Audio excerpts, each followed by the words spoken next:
Welcome to the third day of NTI, and today we're going to be talking about codominance. Now we're going to be mainly focusing on sickle cell anemia and using that as our human example.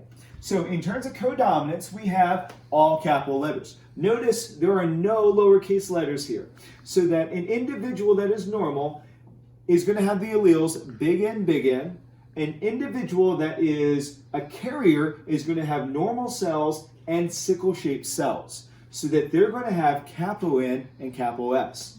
And then an individual that has full-blown sickle cell disease has your capital S, capital S. Now, an individual that has full-blown sickle cell disease is going to suffer from all the different symptoms associated with sickle cell anemia.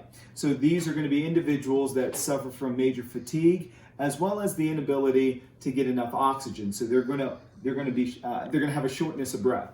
So, in terms of the Punnett square, so let's say, for instance, you have an individual that is normal. You have an individual that is a carrier, so they have both the normal cells and also the sickle-shaped cells.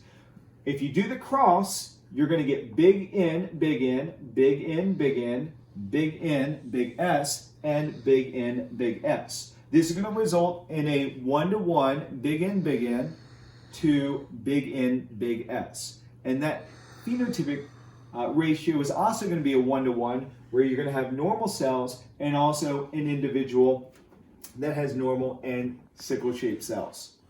Now for your pedigree. So your pedigree is going to look a little bit different this time. So in terms of just making sure that you understand the concept, the pedigree is going to be easier if you start at the bottom. So those individuals that have sickle cell disease. So these two individuals have sickle cell disease. Well, what does that tell us? That tells us that they have to have a big S, big S. Now, in order for these individuals to have a big S, each parent had to have a big S. So these individuals here had to have a big S, and this individual here has to have a big S. And since they don't have the full-blown sickle cell disease, we also know that they have to be carriers. Now, what does that mean for this son here, or this brother here?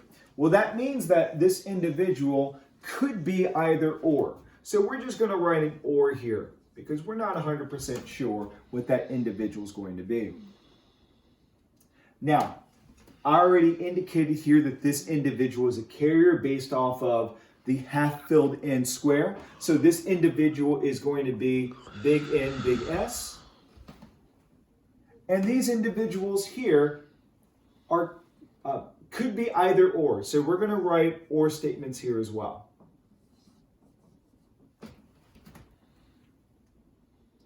Alrighty, so that's it for the pedigrees for a codominant trait. So here's your practice problem.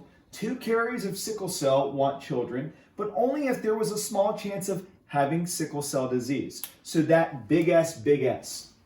What would be the Punnett square, and what would that Punnett square look like? Make sure to explain the genotypic and phenotypic ratios of the cross. Should they have children? Why or why not? Here's the practice problems for your pedigree. Explain how many carriers there would be. How many would have the sickle cell disease, and how many would have that or statement? So in other words, we're not 100% sure what their genotypes are going to be. So notice that the practice problem looks different from the actual problem that I went over. So make sure that if you're going to do the practice problem, that you don't get tricked with that half filled in stuff, okay? Because I did not fill in any of the half filled in carriers. Alrighty guys, good luck.